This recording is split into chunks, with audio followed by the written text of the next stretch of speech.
Hi, I'm Robbie Adair. I own a company in Houston, Texas called Media A-Team, and this year is actually going to be our 15th year in business. When we started 15 years ago, we built websites, but we primarily did Flash with action scripting and video. We did a lot of video. We specialized in video. And doing that and building those websites for clients, we realized pretty quickly that as we had more and more clients and more websites, that making changes was going to be very time consuming.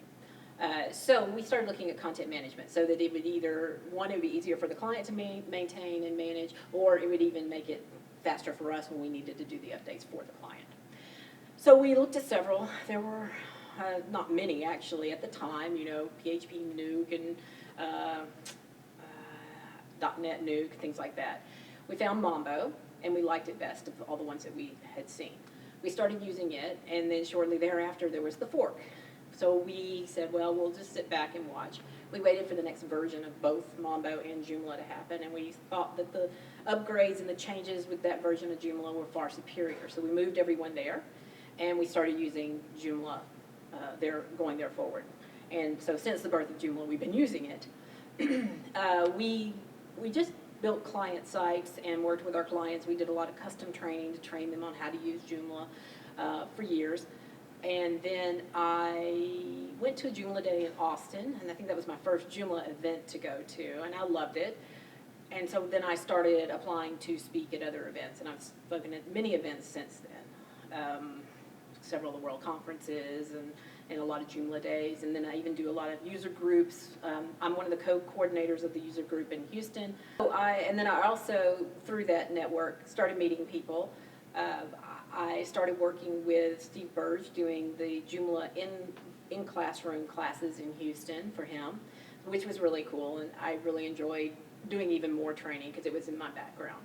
So I enjoyed doing that, and so the presenting and the training, I enjoy, and I feel like I'm giving back to the community by going to these events and educating people on different parts that they might or might not know. And so we also started working with Fabric with Joomla, and I started speaking about Fabric at a lot of events. So a lot of people are like, oh, you're the Fabric girl. And so this summer, actually, we took over managing Fabric, and so I guess I am the Fabric girl at this point.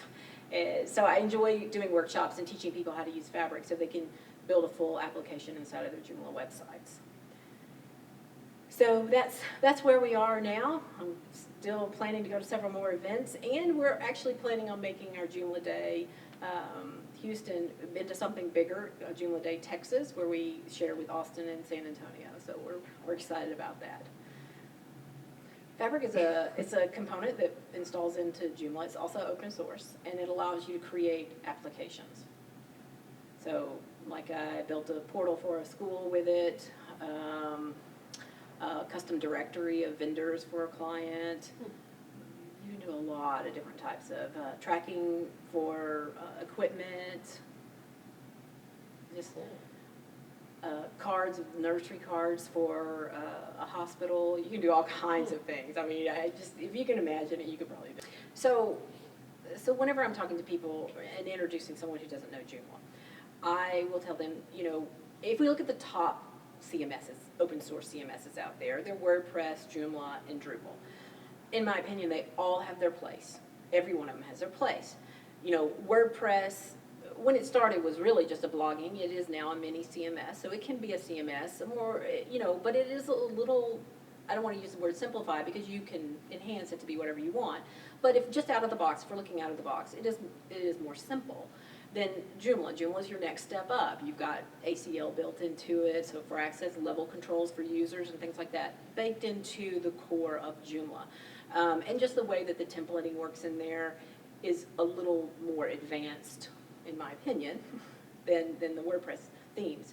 And then you've got Drupal, which is going to be more of an enterprise level step above Joomla, and then sometimes it's much more difficult for users to work in. And so you only go to that when you really have to do something, like I said, enterprise level, something that needs a lot of customization to it.